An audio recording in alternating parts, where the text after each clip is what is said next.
perenungan saya begini, memang kita nggak perlu lakukan apa-apa. Di masa-masa ini kita harus menjadi orang Kristen yang betul-betul mengerti apa itu Kristen.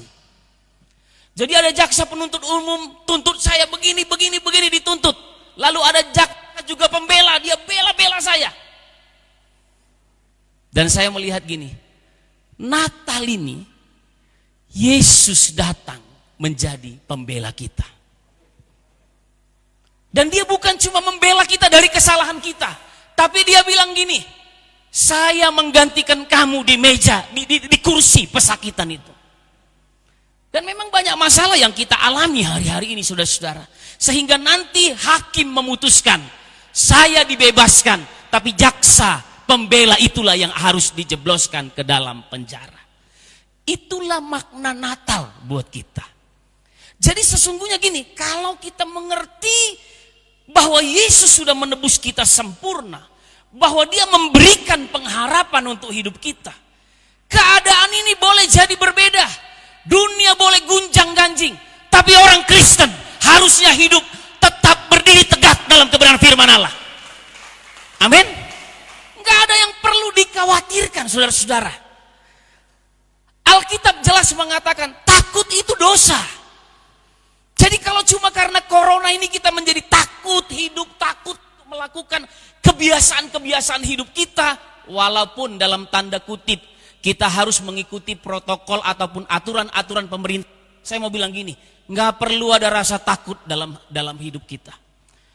Saya setiap malam berdoa untuk istri dan keluarga, anak saya tentunya ya. Saya bilang, Tuhan, kalau Tuhan panggil saya malam hari ini juga, itu pun tidak masalah.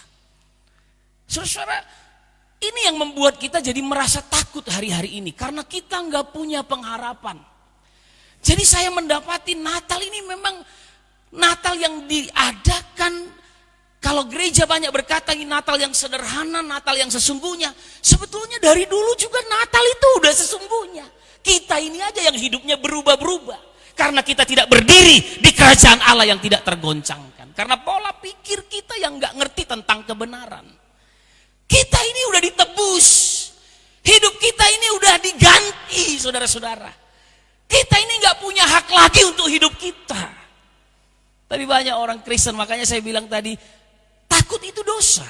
Bahkan khawatir itu melecehkan Tuhan. Amin. Saudara nggak perlu takut, saudara melewati masa-masa ini, nggak perlu takut.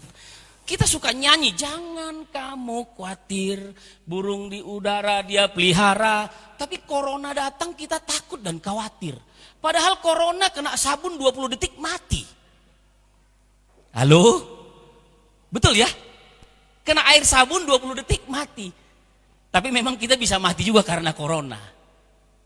Tapi saya mau mengubah cara, firman Allah mau membawa kita kepada mengubah cara berpikir kita. Kita ini adalah anak-anak Allah yang punya pengharapan. Amin.